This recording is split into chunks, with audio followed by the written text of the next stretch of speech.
Welcome to the Texas Values Report. This is Jonathan Saenz, president of Texas Values. Great to be with you on another glorious week in the state of Texas.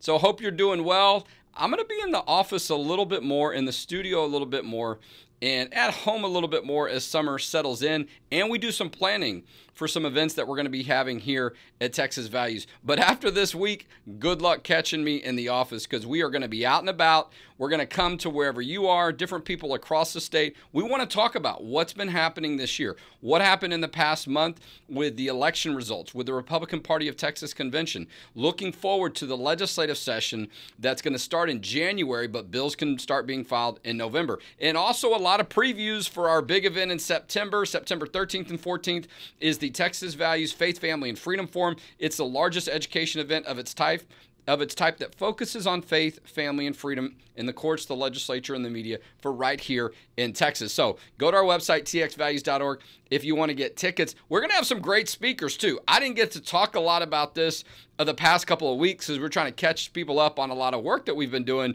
but we had some significant people that have announced that they're going to attend. The person I talked a little bit more about, Tom Oliverson, who's a state representative, he's running for Speaker of the House. He is going to be one of our featured speakers. Sid Miller. I mean, if you don't know Sid Miller, you got to come and check him. Real cowboy, but he's also statewide elected official, commissioner of the Department of Agriculture, the Agriculture Commission for the state of Texas. We had a great interview with him at our booth at the Republican Party of Texas convention. A lot of fun there. But look, as we settle into June, there'll be a lot of focus on the issue of life, right? Because we're going to celebrate, if you will, the fact that it's been 2 years coming up later this month since Roe versus Wade was overturned by the case of Dobbs v. Jackson out of the state of Mississippi, and especially on June 24th. As a matter of fact, we got an email going out today, I believe, on an event we're going to have at our office focusing on that particular day. But we're also going to use our opportunity and our platform, if you will, to highlight a lot of people that work in a variety of pro-life and life-affirming directions and different backgrounds and areas that we like to cover. And we like to say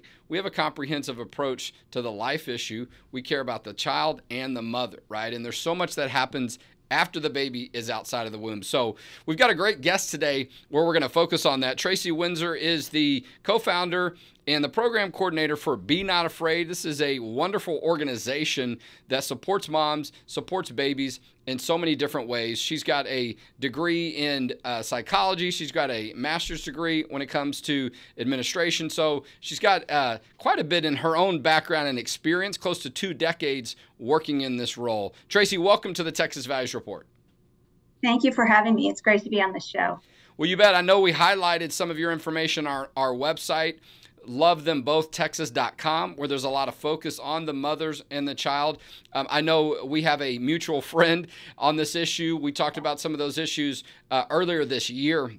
Some difficult circumstances that people are involved in, sometimes when they become pregnant, even there afterwards, and sometimes they're not getting a lot of support from the culture and people in the medical community, and that can be very difficult. But I know that a lot of your work not only touches people in Texas, but across the country, but most of our audience is in the state of Texas. So tell our listeners and our viewers a little bit about your work and why it's so important for people across the state of Texas. You know, we started as a small little organization in North Carolina. I'm actually in Atlanta at this point, but a small organization in North Carolina that was providing trauma-informed care for parents with a prenatal diagnosis. And we found that we were getting a ton of requests for help outside of North Carolina. Many of our families were in Texas. You talked about the mutual friends that we have. So at some point, we realized it was a lot easier to train other organizations, and in particular to look for organizations in Texas to train to meet the needs of families in Texas than it was for us to provide that from a long distance. So our focus has really been on identifying organizations and training organizations in Texas. We are still have some providers available to help parents in Texas, but we're really looking for orgs to enter into this important work. You can find more about their work at benotafraid.net, benotafraid.net. You want to check them out on Twitter and Facebook at benotafraid. You can see a lot of the great work that they're doing and that Tracy is helping lead. I talked about one of our mutual friends. You know, this is an issue that we discussed in January a lot leading up to the March for Life at DC and the Rally for Life here in Texas. We had a wonderful conversation with Rick Santorum last year talking about the issue of trisomy 18. We know there was a court case coming out of the state of Texas that related to this issue. And it all comes together, Tracy, to sort of create this culture, this mindset, or this belief that these difficult circumstances with a prenatal diagnosis, or if the baby after is born and you discover these things, that, you know, it's a death sentence, that there's really no options and there's no hope and just a lot of negativity around it. And so y'all take a different approach to that, obviously. But tell us what it's like, some of the feedback that you're getting when you talk about the issue of trauma-informed care. What does that mean?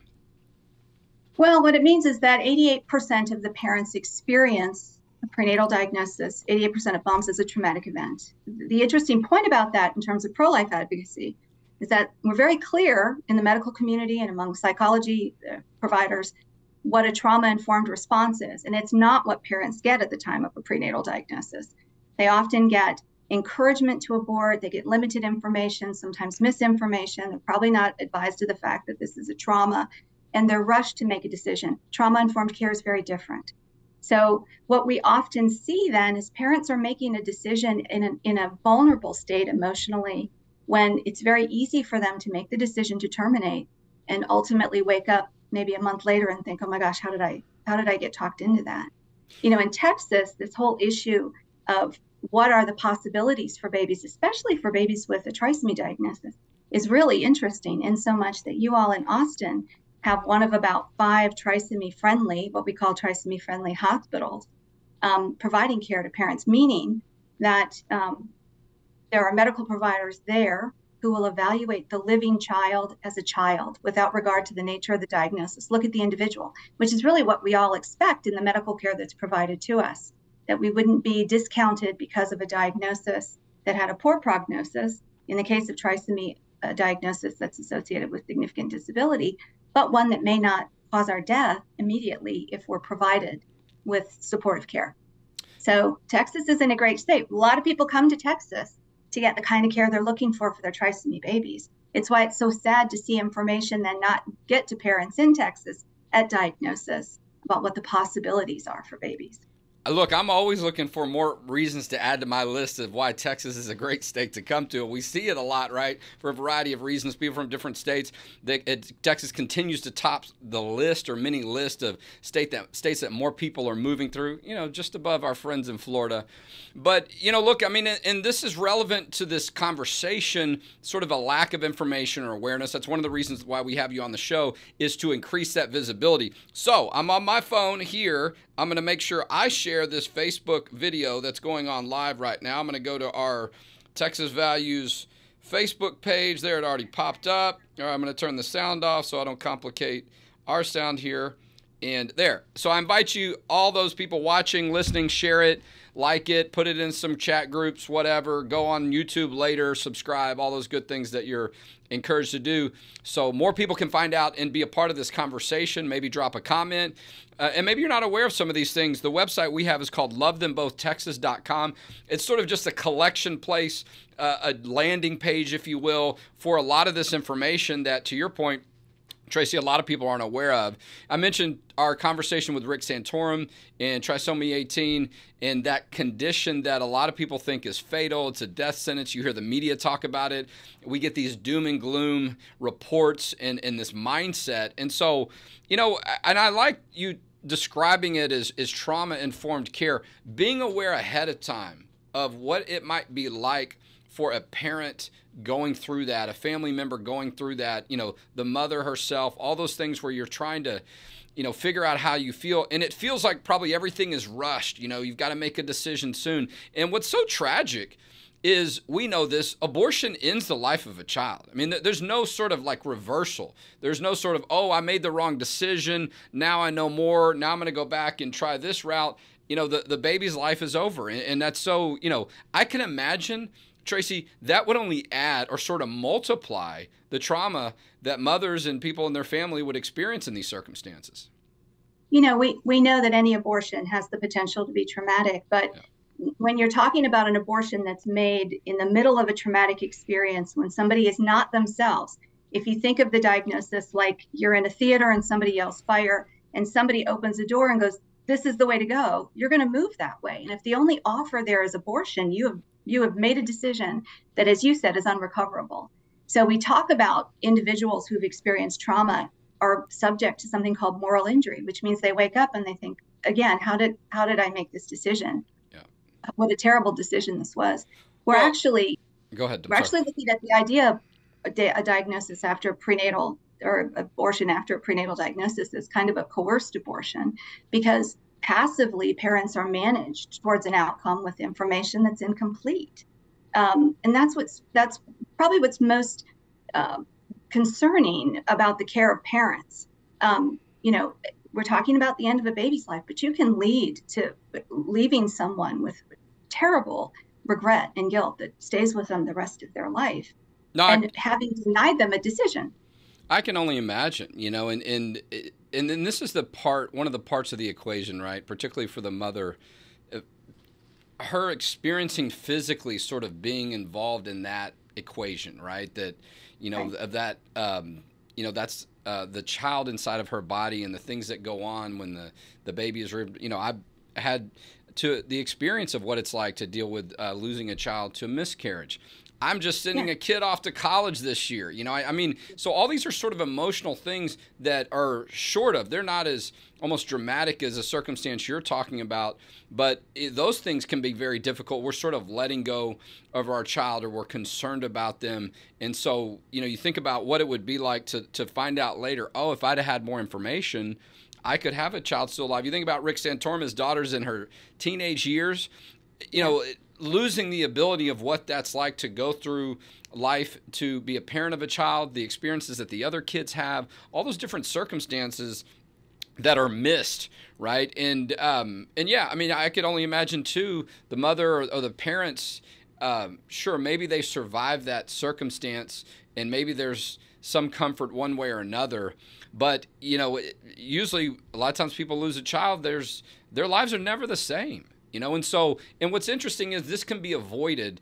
And to your point, you know, people are manipulated or they're taken advantage of in different ways to make this decision. So it's not truly an informed decision. And I'm going to put this disclaimer out there like, you know, a good attorney would. But I just want to give people some perspective, right? When you buy a home, particularly at least in the state of Texas, there is a 3-day cooling period, right? And that's because, to your point, it's such a big, you know, purchase, or like it's an emotional thing. That's a home, right? And we treat in law this sort of waiting period or whatever because we understand that sometimes people can, you know, make emotional decisions or whatever. And so, but here we have, you know, a child's life in the balance, and I don't think it's taken even quite as seriously as it is in the circumstance I'm talking about. The website for Tracy is benotafraid.net. Tracy, how many years have y'all had experience in Texas? And in the past 2 or 3 years, since the Texas heartbeat law was passed and Roe versus Wade was overturned, as a matter of fact, the Texas Supreme Court just ruled last week both of our pro-life laws that recently passed that protect babies for abortion are constitutional. All the legal challenges are over. So such a blessing. But what is your experience from people in Texas since the law has changed as it relates to some of your work? Well, we've had our service for 14 years. I would say we probably started serving parents in Texas. I'd have to check for sure, but probably over the last 10 years. The last year and a half or so, the organizations that we trained have been taking care of parents in Texas. I can't say that our work has changed tremendously. Again, we've always been in the position of advising other parents that were looking for trauma-friendly care to come to Texas. Many do. I will say that one thing that I was surprised by, it was one instance that we had, but ACOG recommends a particular first trimester blood test for women, and it provides a screening for genetic syndromes. And so a woman had a positive screen for trisomy 18, and her MFM had already connected her with a foundation that was paying for her, because she was past whatever your heartbeat bill limits are, to fly to another state to have her abortion. She'd had the diagnosis. I think she had the plane ticket.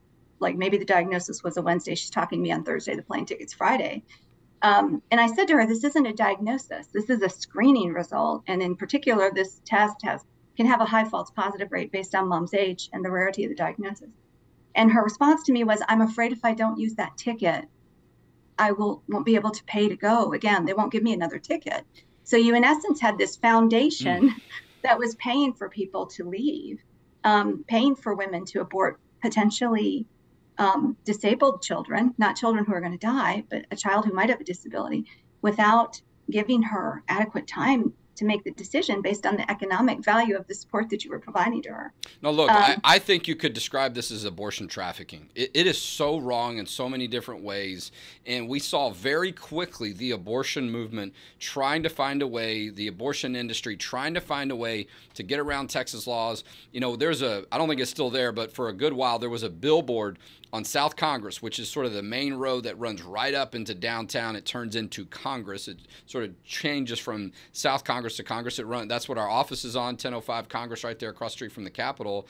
There's a big billboard of Gavin Newsom saying how, you know, if you're scared, if you're pregnant, whatever, that he had money that the California government and others were ready to spend to put you on a plane with a ticket to come over to California to end the life of your child. And you can imagine, right, that in circumstances that feel scary, nervous, and uncertain, people might rush to make a decision because they're filled with anxiety and they're worry and all that, and they just kind of want to, you know, put that to rest or feel some calmness, and they think, okay, this is the solution. And so I do feel like these industries are preying on women, right? And to your point, Abby Johnson said at one point, $200 can be the difference in a woman having an abortion. What do you think we can be doing in Texas to make it less likely that women are susceptible to that? I think we should be proactive in the messaging about the fact that there's really an absence of informed consent and that parents are traumatized. When a parent has trauma, one of the first things you want to do is get them to slow down. And in slowing down, to provide them with an idea that there's some safety. Fundamentally, a prenatal diagnosis, generally parents are blindsided. They go in for an ultrasound, or maybe they get a phone call about a result. It's unexpected. And they feel like they've lost everything they thought they had. Sometimes slowing somebody down and explaining to them they're bereaved, they're traumatized, gives them the opportunity to kind of connect more with themselves and make a better decision for themselves. We know that 80% of parents abort with a serious prenatal diagnosis, but 80% will carry to term if offered a service of comprehensive support. So fundamentally, it's about saying to parents, slow down, there's no rush. And there are options for care if you make the decision to carry to term. Most parents with a prenatal diagnosis want a better option than abortion. They just don't hear that. In the case that I told you about, the mom didn't get on that plane, and 2 days later, she got a phone call from the doctor that there was a problem with the test result, and they didn't suspect it was even a positive screen result. So people are making decisions quickly. They're offered one option. Oftentimes, when there is a heartbeat bill, they're encouraged to move quickly. Now we got people paying for them to get someplace else to do it, which I think only adds to the idea that there's a crisis and I've got to go take care of it now, when suddenly an organization is coughing up money for you. So I just think talking ahead of time about informed consent and talking ahead of time about trauma and being aware that there are services and letting people know that there's another option and that it is a better option emotionally for mothers. We have the research that suggests that. And that this idea that a doctor can tell you if a baby is going to die is inaccurate. These conditions are not lethal or fatal, as we've been told. They're life-limiting conditions. And it's not an easy decision. It's hard, right, to have a child like Bella Santorum. It's a challenge for a family. But families have a right to make an informed decision outside of being traumatized and bereaved at the time of diagnosis. That's the decision they can live with. And most want a better option than abortion. No, and we want them to be informed. We certainly hope that they will choose and support life and see the value of that. And but I think the medical side of this, that they feel like that's their only choice, is to end the life of the child, is even more tragic, because there are ways to support them. The medical research and facilities are there. If you have a child who's you know, and look, I've raised kids. They're difficult even when they seem perfect, but I can understand the physical side of that, the medical appointments and all that stuff. But, you know, for many people that's, you know, look, we're just like, you know, they come however they come. I mean, we're not guaranteed these things. And so the experience of being a parent and the responsibility of, I think culturally, right, of sending a message that life has value no matter what, and not putting sort of a difference in those circumstances. It matters. I say it all the time. I think I was told this in law school. The law is a teacher. What it says about how we treat our, you know, the most vulnerable says something about all of us. So we got to be really careful about that, particularly from a principled perspective. Tracy Winsor is the co-founder and the parent coordinator for Be Not Afraid, the parent program director. That's a great website, great organization that's providing support and trauma-informed care for people and parents and individuals that are going through these circumstances when there's a diagnosis or there's some information that is to the contrary of the life message that suggests that an unborn child is somehow going to be born or has some condition that's going to be difficult to deal with. And we were just talking about this, the whole idea of what, you know, people are like, what does that mean? Trauma-informed care. We're hearing it a little bit more. And, you know, I think it deserves a little bit more attention for people to understand, because if you've never been through a situation like that, if you wait until you're in that situation to then experience it and decide what to do, it's going to be very difficult. So I like the idea of being proactive.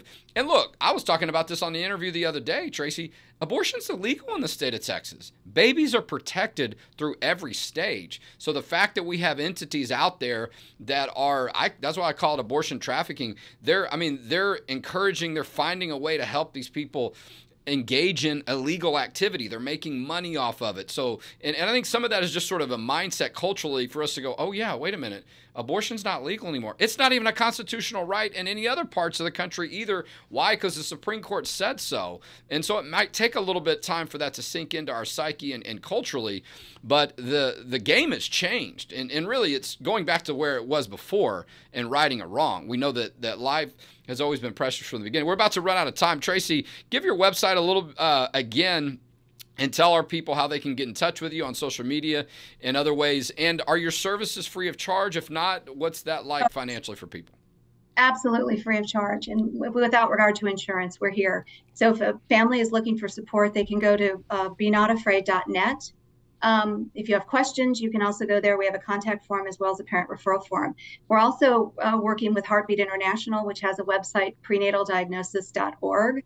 And families can also go there for information, as well as the opportunity to connect to a BNA trained parent care coordinator. Well, of any month, and all months can be valid for this, but June, great opportunity for us to turn the volume up on these type of issues, life supportive issues in so many different ways as we reflect, remember, and celebrate and educate people about the importance of Roe versus Wade being overturned with the Dobbs v. Jackson case, and all life across the country having a life to live inside the womb and out. And so, Tracy, it's been great to have you today to talk about some important issues. We're excited about the work you're doing at benotafraid.net, and we thank you for being a guest today on the Texas Values Report. Thank you for having me. Wonderful organization. It's great to work with you. Appreciate you. Okay, so as Tracy scoots out of the Zoom room there, a little bit of wrap up. As I mentioned, we have our annual policy forum September 13th and 14th coming up. It is in Austin. It's worth the trip. We're going to have a wonderful dinner on Friday night at a destination we're going to be announcing soon. You're going to want to be there. And we're like this close, okay, to inking a deal, to getting confirmation of an absolutely extraordinary speaker and someone who's been involved in a lot of our work in a variety of ways. And as soon as I say the name, you're going to know who it is. So don't wait until that announcement, okay? Because once I make that announcement, if that comes through like we hope it does, ticket sales are going to go through the roof, and we don't want you to be out in the cold or out in the heat, okay? It'll be September. All right, so get your tickets now, txvalues.org. But I also want people to know that we're coming up on the end of our fiscal year. Our budget is organized from July 1st to June 30th, okay? So in about 3 weeks, our budget cycle ends, and we have to make sure we raise enough money from this past 12 months to cover all those expenses. We do have a matching grant in place. So all donations up to $200,000 will be matched with our matching challenge grant. If you want to write a $200,000 check, we can call it today. We'd love that, okay? But we understand that's less likely to be the case, but you might want to have a significant donation. Speaking of the Roe versus Wade Day, June 24th, we're going to have an event at lunch in our office, at our offices, the north location, Chick-fil-A lunch, snow cones, all kinds of fun stuff we're going to do at lunch. Come by, bring the kids. We're going to have an event in Granbury coming up. We're doing an event in Fort Worth, possibly in San Antonio. So check our website for all of that. And we're going to be out in some other school districts here soon. And we're going to be putting an email out about a conflict we're dealing with a particular school district in our area. So stay connected on what we're doing. These are all reasons why you should consider donating to Texas Values so you can support our work in the courts, the legislature, in the media, our track record of success and of showing up. Whether we quote unquote win or not, we're always there. We're at the Capitol every day during the legislative session, right across the street from the Capitol. We're at school board meetings. We're in your home, wherever we need to be to make sure that faith, family, and freedom are protected in the state of Texas. That's what we do. So make that donation right now at txvalues.org. We are a 501c3 nonprofit organization, so we hope you will give generously. And we'll talk to you next week on the Texas Values Report.